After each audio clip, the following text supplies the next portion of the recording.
What if I told you?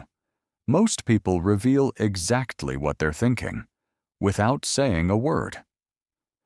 This is Behavior Explained. We break down the psychology behind everyday actions, manipulation tactics, attraction signals, and hidden motives, so you can see what others miss. Let's decode it. Why being too nice backfires. Have you ever been the nice one? The one who listens, the one who forgives, the one who doesn't argue, the one who always understands.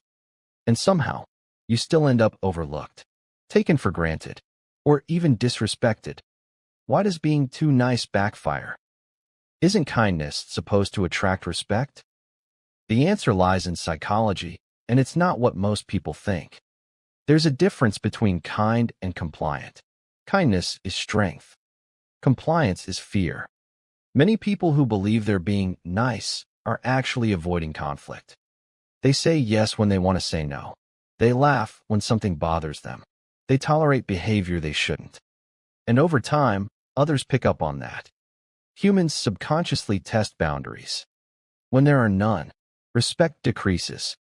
Not because people are evil, but because the brain associates boundaries with value. The psychology of scarcity. In psychology, scarcity increases perceived value. When your time, attention, and energy are unlimited, they become invisible.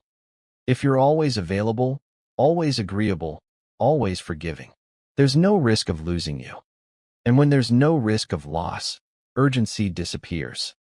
This doesn't mean you should play games. It means psychological value often rises when there's healthy limitation. People trust strength, not submission.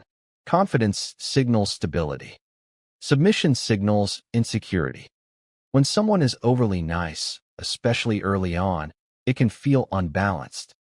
It creates a subtle power shift. The other person may start leading everything: decisions, tone, direction.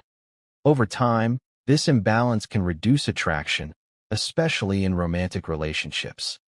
Because psychologically, humans feel safest around emotional strength, not emotional dependency. The hidden motive behind niceness. Here's the uncomfortable truth. Sometimes niceness isn't kindness. It's strategy. Some people are nice because they want approval, because they want to be liked, because they're afraid of rejection. And when kindness has a hidden expectation attached to it, it stops being authentic. People can feel that, even if they don't consciously realize it. The resentment trap. When you constantly prioritize others over yourself, something builds. Resentment. You start thinking, I do everything for them. I'm always there. Why don't they treat me the same? But if you never expressed your needs, they may not even know there's a problem. Unspoken expectations destroy more relationships than conflict does. Why too nice people attract users. Predatory personalities look for low resistance. If someone notices, you don't push back. You don't enforce boundaries. You avoid confrontation. They may exploit that. Not everyone will, but the wrong ones will. And because you value harmony, you may tolerate it longer than you should. The respect formula. Psychologically, respect grows from three things: clarity, consistency, boundaries. You can be kind and still say no. You can be warm and still walk away. You can be understanding and still demand better treatment. In fact, that combination increases respect because it signals, I value you, but I also value myself. Why people confuse kindness with weakness. Kindness without confidence feels unstable. Kindness with confidence feels powerful. The difference is subtle but important. One says, I hope you like me. The other says, I choose to treat you well. One seeks validation. The other gives value. That energy shift changes how people respond. The real problem. Being nice isn't the issue. Abandoning yourself is. When you shrink to maintain connection, people unconsciously sense it. And paradoxically, the more you try to secure approval, the less secure the dynamic becomes. Attraction, respect, and trust all require a sense of individuality. You can't connect deeply if you're disappearing. The balanced approach. True psychological strength looks like this. You're kind, but not afraid of conflict. You're generous, but not self-sacrificing. You're supportive, but not dependent. You give freely, not strategically. And if someone crosses a line, you respond calmly, not emotionally. That balance makes people think twice before disrespecting you. Why this is hard? Most too nice behavior started as protection. Maybe growing up you learned. Conflict equals danger. Disagreement equals rejection. Speaking up equals punishment. So you adapted.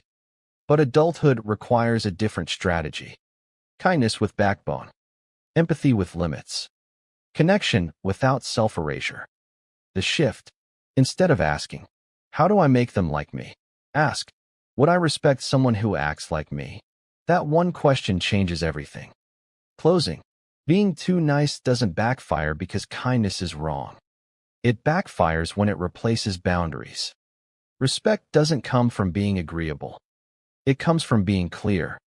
And when you combine warmth with strength, you don't lose people. You filter the wrong ones out. If you want more breakdowns on the psychology behind everyday behavior, subscribe to Behavior Explained. Because once you understand the pattern, you stop blaming yourself, and you start changing it. If you learned something new today, subscribe. Because the next video might expose something you've been missing your whole life. New breakdowns every week. This is Behavior Explained. And now you see it.